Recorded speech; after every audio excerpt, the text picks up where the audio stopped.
ni kwenye pato la taifa. Ilani ya uchaguzi ya Chama cha Mapinduzi imeeleza na sera ya madini ya mwaka 2009 imeeleza ya kwamba ifikapo mwaka 2025 sekta ya madini ichangie kwenye pato la taifa kwa 10%.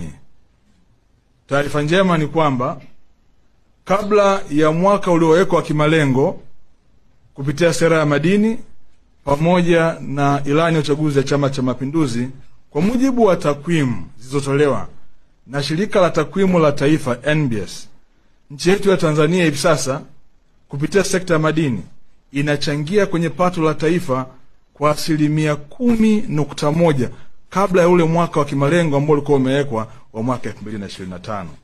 Lakini ndani ya siku 100 za Mheshimiwa Rais, mchango huu umeongezeka mpaka kufikia 12%. Tafsiri yake ni kwamba sekta ya madini inaendelea kukua siku hadi siku katika kuchochea na kukuza uchumi wa nchi yetu ya Tanzania.